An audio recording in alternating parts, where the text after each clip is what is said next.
Brian Powell of I Run Far here with Timothy Olson after the 2014 Trans Gran Canaria, where you took third. Yeah, good, happy. Feeling good about that? Yeah. Not the smoothest of races. No, I had a tough finish. Well, I had a lot of tough points in there, but you know, in races of you know, this caliber and just gnarliness, you know, just getting to that finish line is the most important part and the hardest part. Yeah, we talk pretty often, so I want to kind of focus on struggle today. Yeah. Normally I know you like to go into that dark place and test yourself in that cave, but a lot of time that's sort of those last third of the race, where you know it's coming and you can fight through it.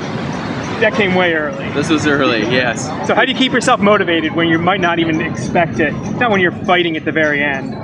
How do you get through that? I came into this race trying to be really mentally focused. It's my kind of, I learned a lot last year through difficult races, and I have a lineup of pretty challenging races. To me, I think some of the most challenging in the world. Yeah. And you know, I came here a little bit earlier and more to just mentally prepare, to connect with the island, have some quiet space for me, and that's really important to my racing, is just really having that time to meditate and not be thinking about all the other things in life, but just really honing in on that, like that inner peace.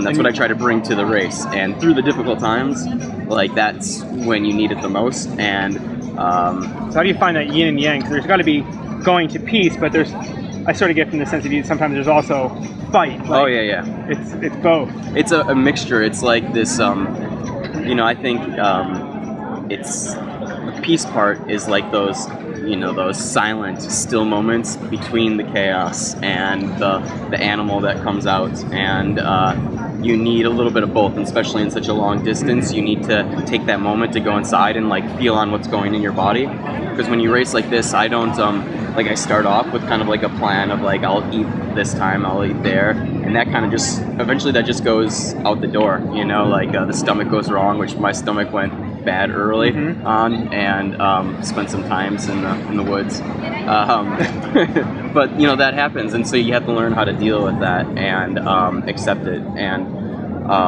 so you kind of go back and forth with that, where you take a moment and where you accept that things are going wrong, but how can you go inside and make that be okay?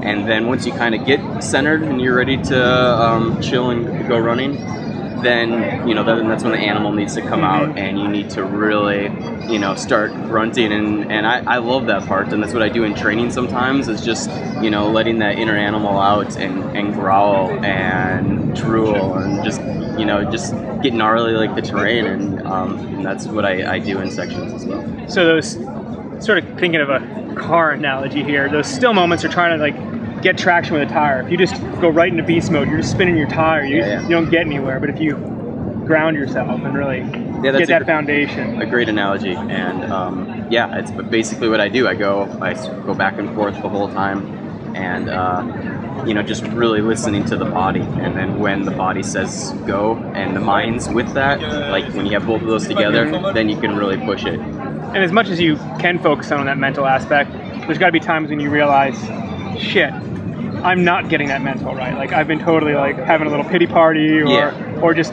not paying attention.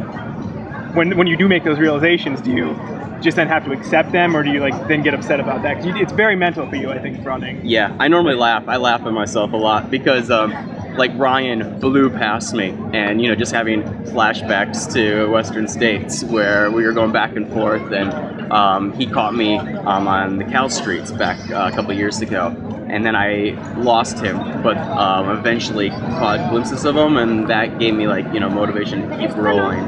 And this time he passed me with such force, and I was demoralized. Like mentally, it just takes, you know, a punch to the stomach, and you know, I had to deal with that, and mentally, I was just gone. You know, I was ready to just start walking it in, but that's where I like, which I try to think of before the race too, but you never know how you're going to react, is being okay with whatever place it turns out to be. And yes, I was going to go after him and try it, but I was just trying not to start walking. So that's where I just really had to accept that, kind of take a step back, realize what can I do. I'm losing him, but I don't want to keep losing ground, so I need to keep moving in some sort, and I had to take kind of a step back, and he got away, and just be okay with that. And you know, there's so many more races and so many more challenges out there, and you know, yesterday's run was just, I had a great time. Races out here are, this island's incredible. It was super gnarly. There was, you know, just rocks were flying as we're, you know, going down these huge descents, and you're just trying to keep your balance, and like rocks are flying by your head, and I love it. So it's pretty technical out there. Yeah, for me, I think actually I was talking to even like Nuria, like who's run plenty of those races, and she said this is one of the most technical ones she's run. So yeah, I'm happy that I made it alive. You know, the ankles held out, the knees held out, and it was a good experience. On the positive side of this mental place you go, you moved into the lead in the latter half of the race. Was it you going inside and just running strong, or do you make that self-assessment, feel good, and like try to go for the win? Which is, I mean, is it just going with the tide, or is it? Yeah, that one I'm just, you know, waiting till I feel good. And for me, I had a really good stretch where I was behind Seb and another guy, I forgot his name, but Ray? Yeah, Ray. Yeah, and they were going really, really strong, and I caught up to them. And I was so stoked that I didn't lose them, because a lot of times in races I lose sight of people and then they're gone. And I'm trying to like not let those leaders get too far ahead, because I try to run smart. I have, you know, normally a plan or some type of approach to what I'm going to do, and I think it's smart to ease back in the beginning and then kind of build that progression up. And I was really happy with how my race went. I think for me, it's early in the year. You know, wasn't completely ready for this tough of a course, and I learned a lot. And you know, it's like coming to a run or a race like this, you can't be prepared. Like there's just and you have to be ready for that, not be prepared. And my legs just kind of gave up on me towards the end, but yeah, really happy with you know, finally I got a podium spot in a European race, so that's huge to me. And you've been pretty close before. But. Yeah, fourth too many times. Yeah.